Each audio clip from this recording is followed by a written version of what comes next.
வணக்கம். பைபிளை முழுவதுமாக வாசிக்கும் நம் லட்சிய பயணத்திற்கு உங்களை அன்புடன் வரவேற்கிறேன்.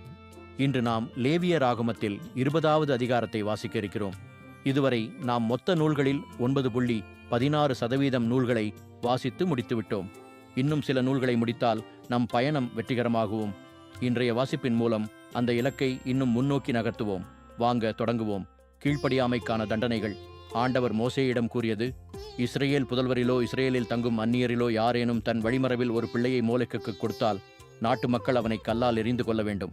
அவனை எதிர்த்து நான் என் முகத்தை திருப்பிக் கொள்வேன். எனது தூயகத்தை தீட்டுப்படுத்தி திருப்பெயரை மாசுபடுத்தி தன் வழிமரபில் ஒரு பிள்ளையை மோலெக்கிற்கு கொடுத்ததால் அவனை அவன் இனத்தில் இராதபடி அழிப்பேன்.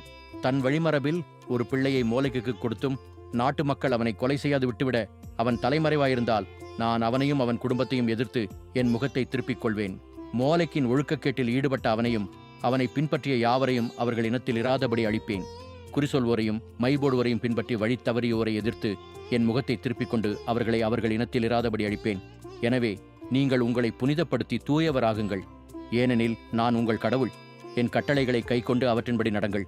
நானே உங்களை தூய்மைப்படுத்தும் ஆண்டவர். தம் தந்தையையும் தாயையும் சபிக்கும் எவரும் கொலை செய்யப்பட வேண்டும். தம் தந்தையையும் தாயையும் சபிப்பவரின் குருதிப்பழி அவர் மேலேயே இருக்கும். அடுத்திருப்பவன் மனைவியோடு உடலுறவு கொள்பவனும் அந்த பெண்ணும் கொலை செய்யப்பட வேண்டும். தன் தந்தையின் மனைவியோடு உடலுறவு கொள்பவன் தன் தந்தையை வெற்றிடம்பாக்கினான். எனவே இருவரும் கொலை செய்யப்படுவர். அவர்களின் குருதிப்பழி அவர்கள் மேலேயே இருக்கும். ஒருவன் தன் மருமகளோடு உடலுறவு கொண்டு முறைகேடாக நடந்து கொண்டால் இருவரும் கொல்லப்படுவர். அவர்களது குருதிப்பழி அவர்கள் மேலேயே இருக்கும். பெண்ணோடு உடலுறவு கொள்வது போன்று ஆணோடும் உடலுறவு கொண்டால் அவ்வாறு செய்வது அருவருப்பு. இருவரும் கொல்லப்பட வேண்டும். இருவரின் குருதிப்பழியும் அவர்கள் மேலேயே இருக்கும். ஒருவன் ஒரு பெண்ணையும் அவள் தாயையும் மணம் செய்தால் அது பெருந்தவறு. அவனையும் அவர்களையும் நெருப்பில் சுட்டரிக்க வேண்டும். விலங்கோடு ஒருவன் புணர்ந்தால் அவன் கொல்லப்பட வேண்டும். அந்த விலங்கையும் கொல்ல வேண்டும். ஒரு பெண் ஏதேனும் ஒரு விலங்கோடு புணர்ந்தால் அந்த பெண்ணையும் விலங்கையும் கொல்ல வேண்டும். அத்தகைய எந்த உயிரும் சாக வேண்டும். அவற்றின் குருதிப்பழி அவற்றின் மேலேயே இருக்கும். யாரேனும் ஒருவன் தன் தந்தைக்கு அல்லது தாய்க்கு பிறந்த மகளோடு, அதாவது அவன் சகோதரியோடு உடலுறவு கொண்டால் அவளும் அதற்கு இணங்கினால் அது வெட்கக்கேடான செயல். அவர்கள் தங்கள் இனத்தோரின் முன்னிலையில் அழிக்கப்படுவார்கள்.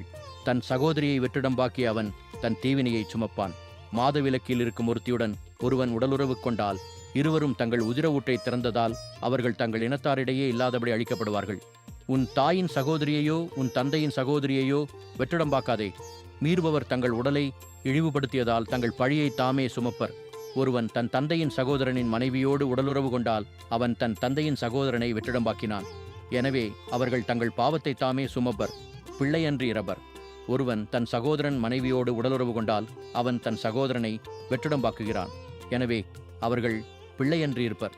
நீங்கள் குடியிருப்பதற்காக உங்களை நான் கொண்டு போகிற நாடு உங்களை கக்கிவிடாதபடி நீங்கள் என் அனைத்து நியமங்களை பற்றி கொண்டு அவற்றிற்கேற்ப வாழுங்கள். உங்களுக்கு முன்பாக நான் விரட்டியிருக்கிற வேற்றினத்தாரின் செயற்படி நடக்க வேண்டாம். மேற்குறிப்பிட்ட செயல்களையெல்லாம் அவர்கள் செய்தார்கள். எனவே நான் அவர்களை வெறுத்தேன். அவர்களின் நாட்டை நீங்கள் உரிமையாக்கிக் கொள்வீர்கள் என்று கூறினேன்.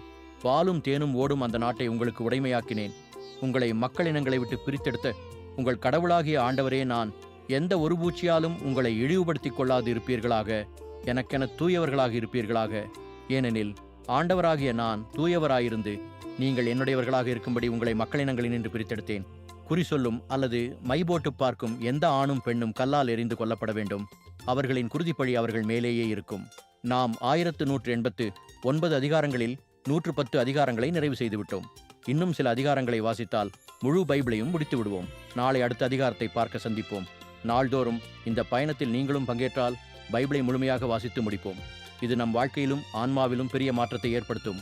இந்த பயணம் உங்களுக்கு நம்பிக்கையையும் சமாதானத்தையும் கொடுத்தால் இந்த வீடியோவை லைக் செய்யவும் சப்ஸ்கிரைப் செய்யவும் மறக்க வேண்டாம். நாளை மறக்காமல் வாருங்கள்.